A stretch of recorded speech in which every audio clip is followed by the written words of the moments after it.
तो मल्टीप्लाई करते हैं, ठीक है। तो 4 ये यहाँ रहेगा ही रहेगा, और अंदर आएगा आपका T square plus 1.5t plus 0.5t plus 0.75, और इधर ये टी से मल्टीप्लाई करेंगे तो 5 भी बाहर रहेगा रहेगा, और अंदर हो जाएगा आपका टी स्क्वायर प्लस 2t। तो ये क्वाड्रेटिक इक्वेशन बनाते हैं और सॉल्व करते हैं जरा इसको। तो 4t स्क्वायर प्लस, तो ये हो जाएगा 2t, तो 2t में 4 से मल्टीप्लाई करेंगे तो कितना आ जाएगा 8t, प्लस 0.75 में अगर 4 से मल्टीप्लाई करेंगे तो ये 3 हो जाएगा। कैलकुलेशन तो आपको खुद करनी चाहिए। और इधर मल्टीप्लाई होकर 5t स्क्वायर प्लस 10t। तो ये इक्वेशन आपकी सब कुछ इधर ले आते हैं तो ये आ जाए आपकी आएगी टी स्क्वायर 10t स्क्वायर नहीं होगा यहाँ, ठीक है। तो ये सब कुछ इधर ले आएंगे तो ये हो जाएगा T square plus 2t minus 3 is equal to 0। तो अगर हम इसके रूट्स लें तो मुझे ऐसा लगता है कि ये t माइनस 3 और t प्लस 1 बनेगा क्या, is equal to 0। t plus 3 t minus 1, t plus 3 और एक ब्रैकेट में t माइनस 1, ये इसके फैक्टर्स बनेंगे, इज इक्वल टू 0। तो नेगेटिव तो होगा नहीं, ठीक है।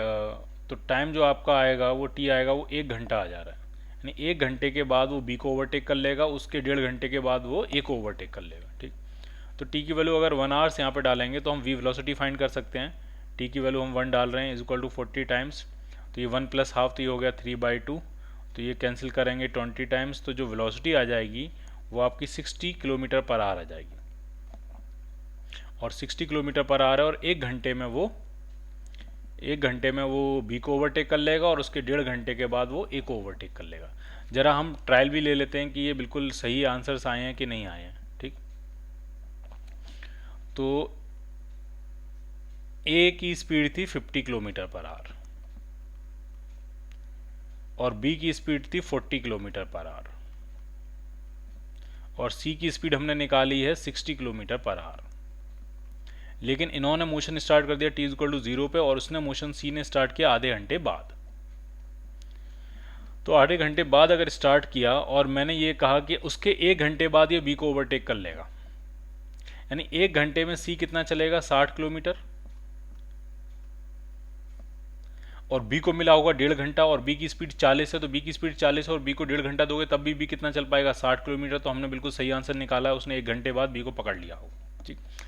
और उसके 1.5 घंटे के बाद वो ए को पकड़ लेगा, यानी 1.5 घंटा तो ये और 1 घंटा ये, तो यानी 2.5 घंटा लगा सी को। तो 2.5 घंटे में सी चल कितना लेगा टोटल, तो 2 घंटे में चलेगा 120, आधे घंटे में 30, तो 2.5 घंटे में 150 किलोमीटर चल लेगा वो। अब अगर सी के पास 2.5 घंटा है तो ए के पास कितना रहा होगा, तो ए के पास 3 घंटा रहा होगा, क्योंकि ए ने तो आधा घंटा पहले मोशन स्टार्ट किया। तो 3 घंटे का टाइम है और 50 की स्पीड से चल रहा है, तो ए कितना चल पाएगा, तो वो भी 150 किलोमीटर चल पाएगा। तो ये भी एकदम ठीक आंसर आया हमें कि उसके बाद जो सी है उसने अब किसको पकड़ लिया, ए को पकड़ लिया। क्लियर।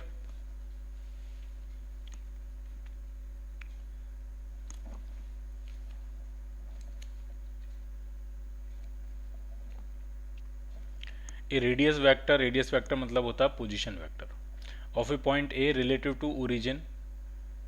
किसी का पोजीशन वेक्टर आपको दिया R is equal to A T I cap minus B T square J cap. A और बी जो है वो कॉन्स्टेंट्स हैं, उसके उस पॉइंट के की जो ट्रेजेक्ट्री है, जो उसका मोशन है, जो उसका पाथ है, उसकी इक्वेशन आपको बतानी है, ठीक। तो सॉल्व करते हैं। तो आर आपको दिया है A T I cap minus B T square J cap. इसका मतलब ये है एक्स कोऑर्डिनेट और ये क्या है वाई कोऑर्डिनेट। और इक्वेशन ऑफ ट्रेजेक्ट्री का मतलब होता है टाइम एलिमिनेट करना होता है और एक्स और वाई में रिलेशन फाइंड करना होता है। तो एक्स आपका 80 है, तो यहां से अगर हम टाइम निकालेंगे तो टाइम कितना आ जाएगा, वो आ जाएगा एक्स अपॉन ए, ठीक।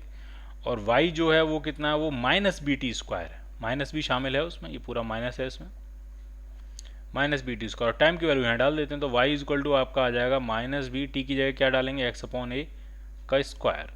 तो वाई इज इक्वल टू आपका आ गया minus B X square upon A square. तो ये है equation of trajectory.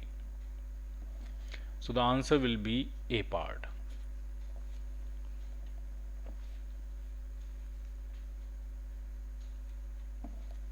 Twenty second question अच्छा है, इसको ढंग से समझना है। एक इंजीनियर है, वो फैक्ट्री जाता है टाउन से, टाउन के बाहर है फैक्ट्री, ठीक है। और क्वेश्चन इस तरह से है कि एक कार आती है फैक्ट्री से उसको हर रोज लेने के लिए, और रेलवे स्टेशन पे वो पहुंच जाती है। जिस रेलवे स्टेशन पे उसी टाइम पे पहुंचती है कार जिस टाइम पे उसकी ट्रेन आती है, ठीक। कुछ इस तरह की सिचुएशन है। मान लिया ये रेलवे स्टेशन है और ये फैक्ट्री है, और जिस मोमेंट पे इधर से ट्रेन आती है उस इधर से कार आ जाती है, इधर से वो ट्रेन से उतरता है, उधर कार तैयार खड़ी होती है, कार में बैठता है, फैक्ट्री पहुंच जाता है, ठीक। इस तरह की सिचुएशन है, ठीक। लेकिन किसी दिन कैसा, एक दिन क्या हुआ कि इंजीनियर जो है वो स्टेशन पे 1 घंटा पहले पहुंच गया, अपनी यूजुअल टाइम से 1 घंटा पहले पहुंच गया। मान लिया कार 9 बजे आती थी और उसकी ट्रेन भी 9 बजे आती थी, वो कार में बैठ के वापस फैक्ट्री आ जाता था। लेकिन अगर मान लिया 9 बजे कार आती थी, अब मान लिया वो 1 घंटा पहले आ गया, मतलब वहाँ पे 8 बजे पहुँच गया, 1 घंटा पहले पहुँच गया वो। अब उसके पास दो ऑप्शन थे, या तो वो वहीं बैठा रहे 1 घंटे तक और कार आई, उसके बाद वो कार में बैठ के फैक्ट्री पहुँच जाए, या फिर उसने क्या किया, उसने पैदल चलना शुरू किया। उसने कहा रास्ते में कार मिल जाएगी मुझे रास्ते में कहीं, और फिर मैं कार में बैठ के वहीं से फैक्ट्री घूम जाऊँगा, ठीक है। इस तरह की सिचुएशन है, ठीक है। तो उसने क्या किया कि उसने वेट नहीं किया, उसने चलना शुरू कर दिया, start walking towards the factory, चलना शुरू कर दिया। और उसे कार मिल जाती है, कार मिल जाती है उसको रास्ते में, और कार में बैठ के वापस फैक्ट्री पहुंच जाता है वो। और अपनी यूजुअल टाइम से फैक्ट्री वो 10 मिनट पहले पहुंचता है। यूजुअल टाइम से फैक्ट्री कितने टाइम पहले पहुंचता है, वो 10 मिनट पहले। तो क्वेश्चन ये पूछा जा रहा है कि वो कितने मिनट तक, वो कार मिलने से पहले कितने मिनट तक वो पैदल चला, वॉक कितने मिनट किया उसने, ये क्वेश्चन पूछा जा रहा है, ठीक है। तो इसको बहुत ही ढंग से समझना है। मान लिया 1 घंटा पहले वो यहाँ पहुँच गया, तो उसने फैक्ट्री की तरफ चलना शुरू कर दिया, ठीक। मान लिया उसने टी मिनट्स तक फैक्ट्री तक चला, टी मिनट्स तक उसने ट्रेवल किया, ढंग से समझना है। उसके पास 60 मिनट पहले पहुंचा, ठीक है, और उसने पैदल चलना शुरू कर दिया फैक्ट्री की तरफ, और टी मिनट्स तक, यही पूछा गया कितने मिनट तक वो पैदल चला, टी मिनट्स तक वो पैदल चला, और उसको यहाँ कार मिल गई, ठीक। कार इधर से आ रही थी, कार यहाँ मिल गई, और वो कार में बैठा और कार यहीं से घूम गई पीछे और फैक्ट्री पहुंच गई, ठीक। तो मुझे आप ये बताओ, कार जो है, ढंग से समझना, टी मिनट्स तक वो पैदल चला और कार उसको यहाँ मिली, तो कार कितना कम चली, कितने मिनट कम चली, वो हमें निकालना है, ठीक। अब मैं आपसे यहाँ कह रहा हूँ कि फैक्ट्री कार जो है वो 10 मिनट पहले पहुँच गई, कार इंजीनियर को लेकर फैक्ट्री 10 मिनट पहले पहुँच गई, तो कार ने 10 मिनट की जर्नी अपनी सेव करी होगी, तभी तो 10 मिनट पहले पहुँच गई होगी। अगर कार स्टेशन तक जाती और फिर लौट के फैक्ट्री आती, तो जितने टाइम पे आती उतने टाइम पे ही आती वो, लेकिन वो 10 मिनट पहले आ गई, यानी कार ने अपनी 10 मिनट की जर्नी सेव करी। 10 मिनट की टोटल जर्नी सेव होने का मतलब है कि 5 मिनट जाना और 5 मिनट आना, ये दो मिल के तब 10 मिनट बनेंगे। अगर कार इस पोजीशन से रेलवे स्टेशन तक जाती और वापस आती, यही जर्नी तो है जो उसने सेव कर ली, क्योंकि उसको यहीं पे इंजीनियर मिल गया। तो ये जाना और आने में टोटल उसने 10 मिनट सेव करे, यानी 5 मिनट जाने में सेव करे और 5 मिनट आने में सेव करे। इतनी बात ठीक है। अब मैं कह रहा हूँ 5 मिनट अगर उसने जाने में सेव करे, अगर इंजीनियर उसको यहाँ नहीं मिलता तो 5 मिनट और ट्रेवल करती कार और रेलवे स्टेशन पहुँच जाती, यानी कार ने कितना टाइम सेव किया, 5 मिनट। 5 मिनट पहले कार को इंजीनियर मिल गया, लेकिन इंजीनियर रेलवे स्टेशन पहुँचा कितने मिनट पहले, तो वो 60 मिनट पहले पहुँचा।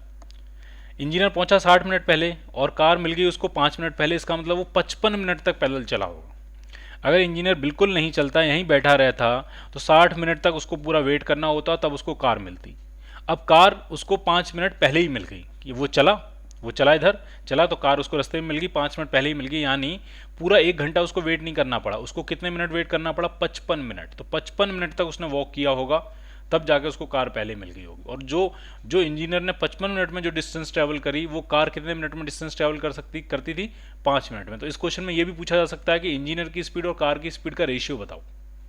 तो जो डिस्टेंस इंजीनियर ने 55 मिनट में ट्रैवल करी, वही डिस्टेंस कार जो ट्रैवल करती 5 मिनट में, यानी कार की स्पीड इंजीनियर की स्पीड से 11 गुना ज़्यादा होगी।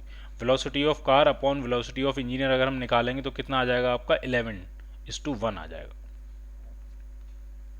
वो हमसे पूछा नहीं गया, हमसे तो सिर्फ इतना पूछ रहे हैं कि इंजीनियर कितनी देर तक पैदल चला, तो आंसर इसका आएगा 55 मिनट्स। ये अच्छा क्वेश्चन है, इसको ढंग से सोचना और समझना। A man moves on his motorbike with 54 km per hour and then takes a U-turn and continues to move with the same velocity. U-turn का टाइम आपको दिया 10 सेकेंड, और जब वो U-turn ले रहा है तो एवरेज एक्सेलरेशन कितना होगा ये आपसे पूछ रहे हैं। ठीक, तो कुछ इस तरह की सिचुएशन है।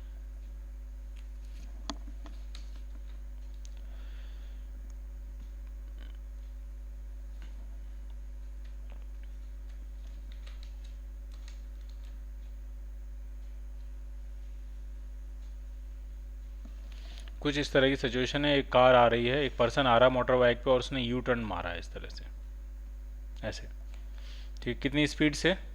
54 किलोमीटर पर आवर। 54 को अगर हम मीटर पर सेकंड में कन्वर्ट करें तो 5/18 से मल्टीप्लाई करेंगे तो ये आपका आ जाएगा 15 मीटर पर सेकंड। और यू टर्न का जो टाइम दिया है वो आपको दिया है 10 सेकंड। और एसलेशन पूछ रहे हैं, एवरेज एसलेशन कितना होगा इस केस में।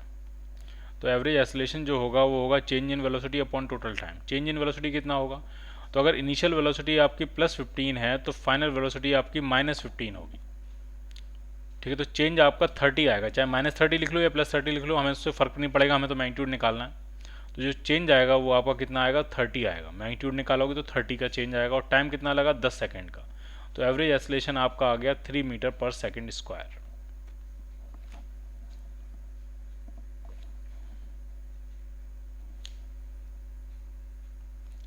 वेलोसिटी फंक्शन दिया है as a function of X, और एसलेशन आपको निकालना है कब? जब उसकी वेलोसिटी क्या होगी? 0।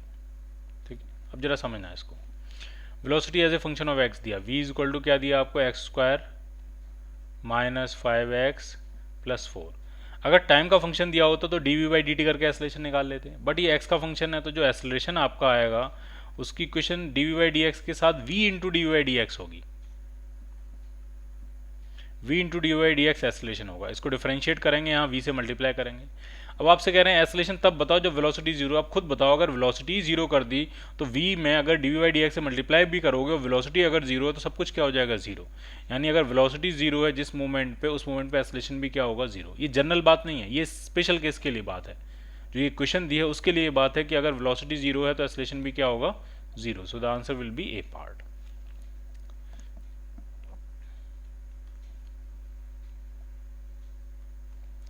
A particle is moving eastwards with velocity 5 meter per second. In 10 seconds, the velocity changes to 5 meter per second northwards. पहले ईस्ट की तरफ जा रहा था, फिर 10 सेकंड में बदल के नॉर्थ की तरफ जाने लग गया। एवरेज एसलेशन आपसे पूछ रहे हैं। ठीक है, तो ये सिचुएशन, पहले जा रहा था वो ईस्ट की तरफ 5 मीटर पर सेकंड, फिर 10 सेकंड में उसने अपनी डायरेक्शन बदल के अब कहाँ जा रहा है? नॉर्थ की तरफ। अब आपसे पूछ रहे हैं एसलेशन, एवरेज एसलेशन कितना होगा। ठीक, तो देखो कैसे सेटल कर रहे हैं। अगर हम इनिशियल वेलोसिटी लिखेंगे तो ईस्ट की तरफ है तो ऐसा मान लेते हैं ये आपका एक्स एक्सिस है और नॉर्थ जो डायरेक्शन है वो मान लेते हैं वाई एक्सिस है। तो इनिशियल वेलोसिटी आपकी आएगी 5i कैप। फाइनल वेलोसिटी जो आपकी आएगी वो आएगी 5j कैप। और इसमें टाइम कितना लगाया? 10 सेकेंड। तो एवरेज एक्सेलरेशन जो होगा वो होगा final velocity 5j cap minus initial velocity 5i cap upon time. तो टाइम कितना लगा? 10 सेकेंड। तो ये एवरेज एक्सेलरेशन आ गया, यानी -12i कैप + ½ कैप। अगर इसका मैग्नीट्यूड निकालेंगे एक्सेलरेशन का मैग्नीट्यूड, एवरेज एक्सेलरेशन का मैग्नीट्यूड, तो √(इसका स्क्वायर + इसका स्क्वायर, तो यह आ जाएगा 1/√2। और अगर डायरेक्शन निकालेंगे तो डायरेक्शन यहीं से देखनी पड़ेगी आपको।